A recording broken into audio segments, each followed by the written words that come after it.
This is important, super important, especially when you're like trying to be spiritual or following the spiritual path.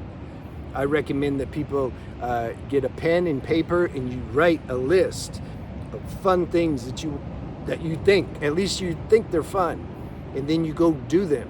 Don't let the mind rationalize and say, well, I don't know though. I don't know if it's spiritual, or I don't know if I'll be good at it, or I don't know if I'll like it. So many people live their whole lives like in their mind. They don't go do anything.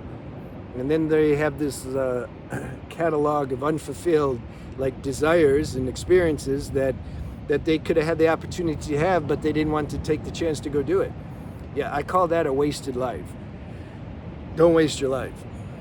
I didn't waste mine. Like, I live full on. That's why if I left the body right now, I would just be like, yeah. It might be a little exciting. I compared it before leaving the body, like, when I was, the fastest roller coaster I've ever been on was in Las Vegas. They had that roller coaster. I don't know if they still have it, but you enter it inside the hotel. It's pretty cool.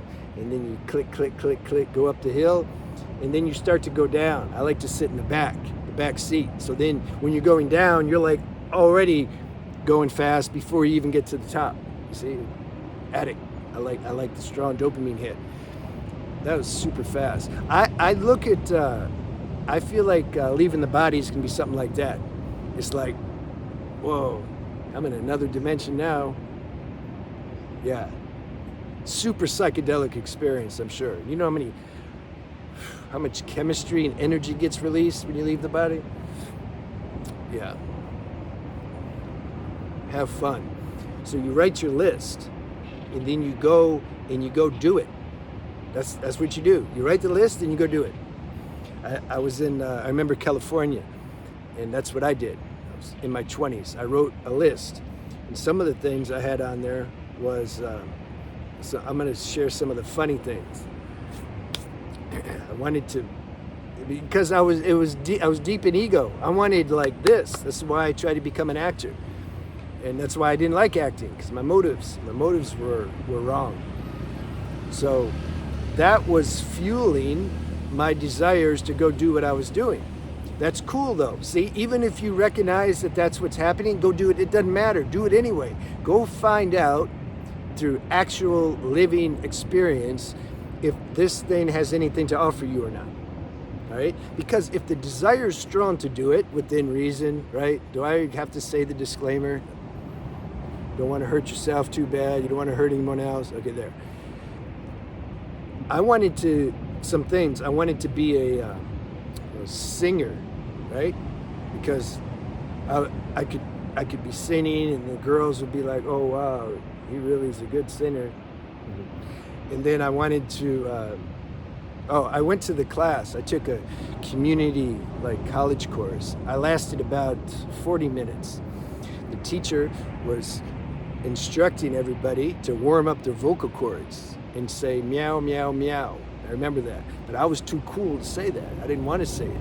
So I just kind of sat at my desk. And she was trying to get me to do it. Say meow. And I'm like, yeah, okay. Then she walked away, and then I acted like I was going to the bathroom and I was done. I said, okay, I don't want to do that. See? It was worth it. It was easy. Otherwise, maybe I'd still be thinking, oh, I could be a singer. The other thing I wanted to do, I've been pretty flexible, my body, since, we all have our things, strengths and weaknesses. So I'm like, I'm going to be a gymnast.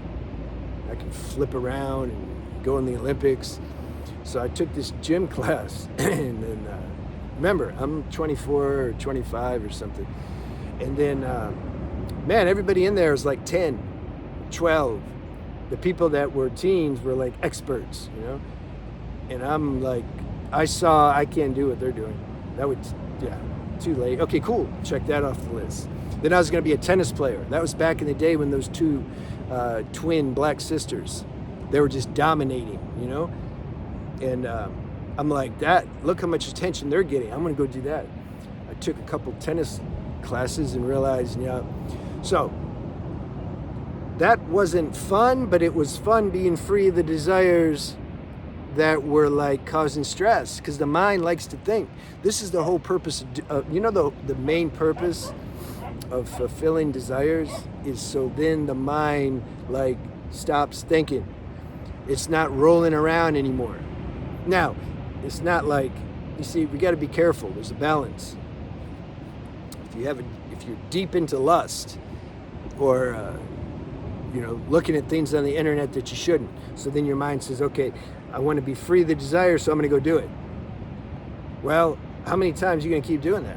You can do it. You can do it thousands of times. So some things, if you have kind of an addicted, strong pull toward them, even though they're not serving you, in fact, they're disturbing your nervous system and mind.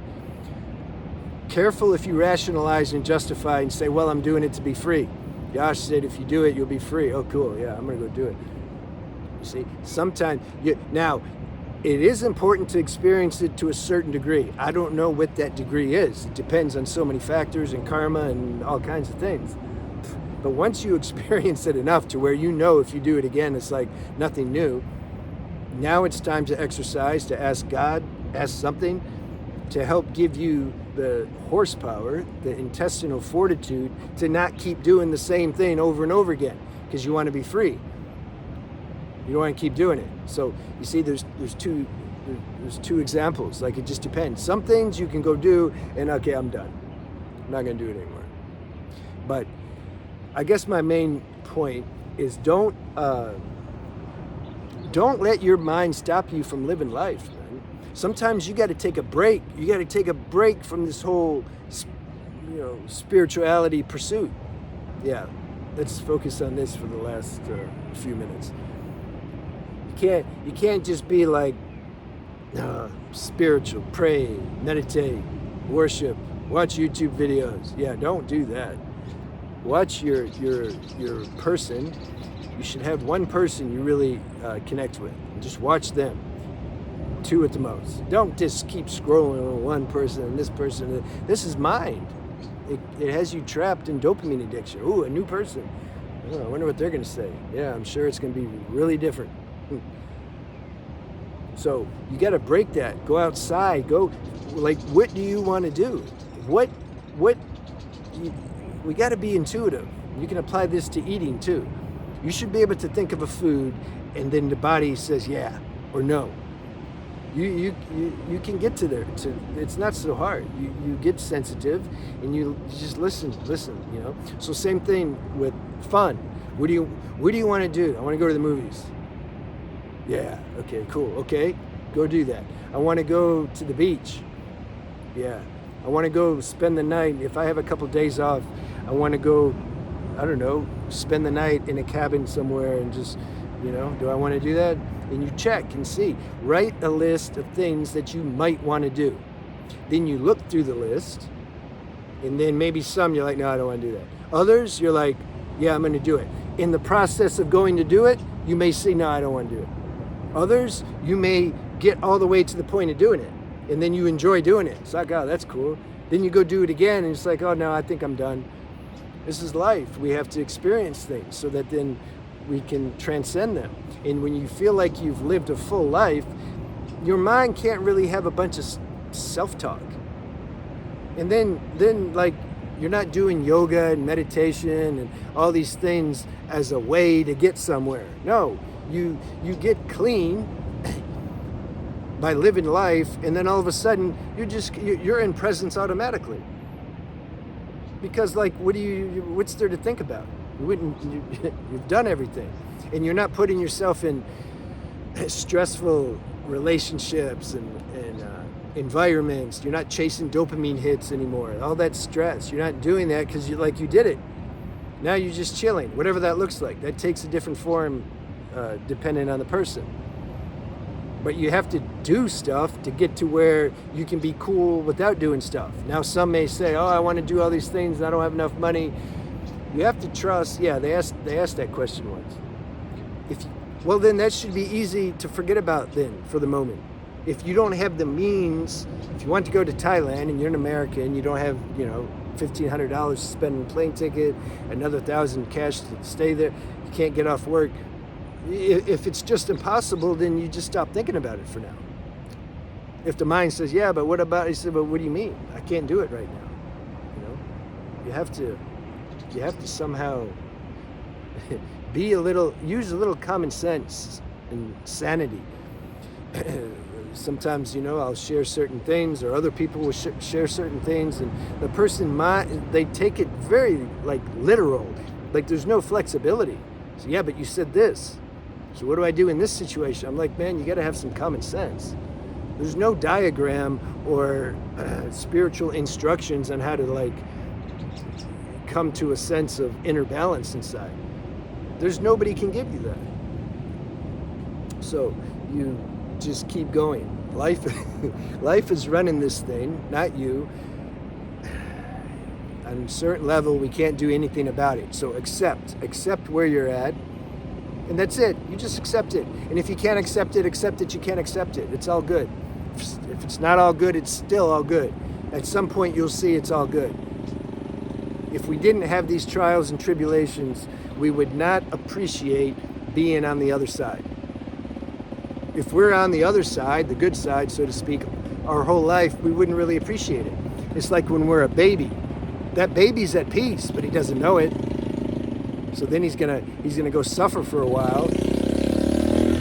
Intruders. They have a cheap motorcycle, so they can't get up the hill. So, they're trying hard. That's why it's noisy. The baby doesn't know it's a piece.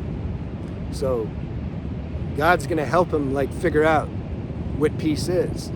So then it gets older and then absorbs all the conditioning, the karmic tendencies come out, they become unconscious and ignorant for a while, they suffer, then they come back around to experiencing peace, and they're like, this is nice. Well, yeah, that's what you felt when you were a baby. Yeah, but I didn't know it. Yeah, that's the point. So the people that ask the question, what's the point of all this suffering? That's the point.